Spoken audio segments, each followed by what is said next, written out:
The next conclave could reshape the future of the Catholic Church. From every corner of the globe, cardinals gather under the watchful gaze of Michelangelo's frescoes to elect the next pope.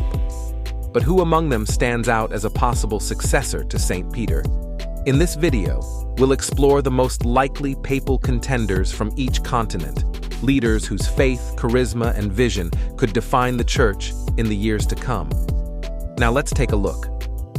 Number 6. North America. The most common name you see floated as a potential candidate for the papacy is Marc Ouellet, the former Archbishop of Quebec. However, he's 79 years old, and it seems unlikely that the College of Cardinals would consider him at that age. That leaves the most likely cardinal as Raymond Leo Burke. Formerly the Archbishop of St. Louis, Burke was later appointed as prefect of the Apostolic Signatura, head of the Church's highest court. Burke is well respected for his writings on Roman Catholic canon law, the Holy Eucharist, devotion to the Sacred Heart of Jesus, and the sanctity of human life. He is a favorite of traditional Catholics from around the world and would serve in stark contrast to Pope Francis. Over the years, Pope Francis has sought to remove Cardinal Burke from some of his appointments. He was removed from his role as prefect of the Apostolic Signatura and not renewed to serve on the dicastery of bishops.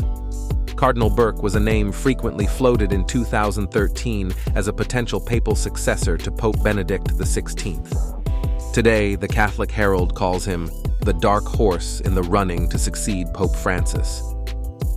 Number 5. Africa.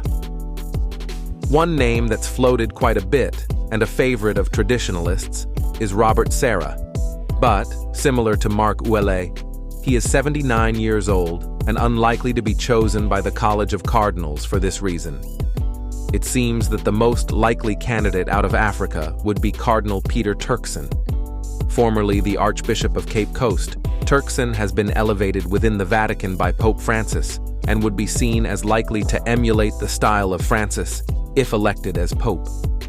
In 2022, Francis appointed Peter Turkson as the new Chancellor of the Pontifical Academy of Sciences and the Pontifical Academy of Social Sciences. There's a segment of Catholics who really wish to see an African pope. They think it would symbolize the changing tides of the Church as Catholicism in Africa skyrockets, but has significantly declined in Europe. Turkson's name was floated quite a bit during the conclave of 2013. He has been criticized for talking too openly about the possibility of being elected pope. In an interview, he said if he were made pope, it would signal a lot of change, very big change in a lot of regards. His comments called to mind the saying, "He who goes into the conclave a pope comes out a cardinal." Number 4. South America. While Pope Francis hails from Argentina, the South American cardinals have not been floated as much in the papal speculation world.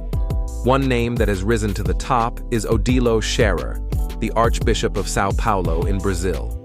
He's been seen as an ally of Pope Francis and has been elevated during the Pope's tenure.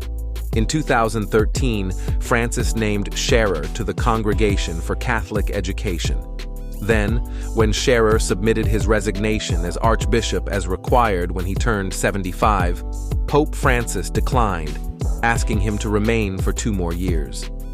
What's interesting about Scherer is that he's not ethnically Brazilian. His parents were German-born and later immigrated to Brazil. His story is similar to that of Pope Francis, whose parents are Italian-born but then later immigrated to Argentina. Time will tell what's in store for this Brazilian cardinal. Number 3. Australia. This is a tricky place to work with because at the moment, they don't have any active cardinals. Australia has had cardinals in the past, such as the well-known George Pell. However, the only candidate to represent the continent would have to be the newly named Cardinal Mykola Bichok. He'll officially be named to the college in a consistory in December. Bichok is a unique character for a few reasons.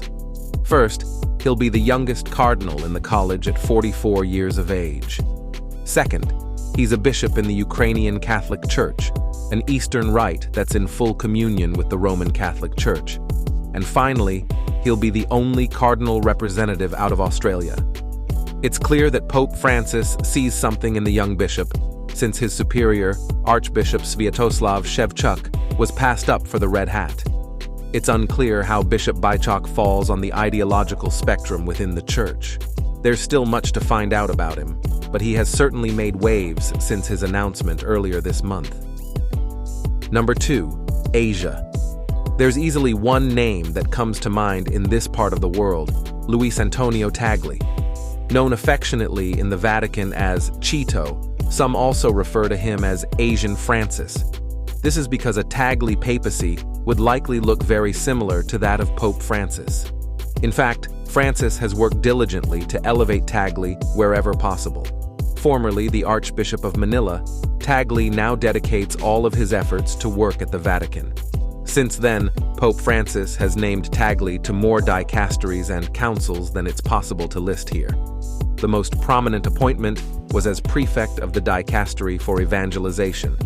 Francis also promoted Tagle to the highest rank of cardinal, known as Cardinal Bishop, in 2020. So this poses the question of whether closeness to Pope Francis at this point is an asset or a liability. And which Pope Francis would Tagle seek to emulate? The Francis that says on 60 Minutes that women cannot become deacons with holy orders? Or the Francis that publishes a synod document that leaves the door open to women deacons? Or will he be like the Francis that denounces the homosexuality within the Vatican behind closed doors? Or the Francis that sows ambiguity within the Church with the Fiducia Supplicans document? We shall wait and see what the Lord wills. Number 1, Europe. There are quite a few names that have been floated as papal from the European continent. Peter Erdo of Hungary is seen as someone who could help to bring the Church back down a traditional path. Christoph Schönborn of Austria and Angelo Scola of Italy were both favored to win the papacy in 2013, but are both likely too old to assume the role now. That leaves Pietro Parolin, the Cardinal Secretary of the State of Vatican City. Parolin has been around the Vatican for a while and joined the Holy See's diplomatic service in 1986. While many debate the likely left and right candidates for the next conclave, some are beginning to wonder if Cardinal Parolin could emerge as the consensus cardinal of the sensible center and offer an alternative to a divisive showdown in the Sistine Chapel. Parolin has been a lifelong diplomat, and it's safe to say this may be an asset with a global church that has its divisions. Some believe that Parolin could offer a period for quiet resettlement after the dynamic and spontaneous, but often personality-driven pontificate of Pope Francis.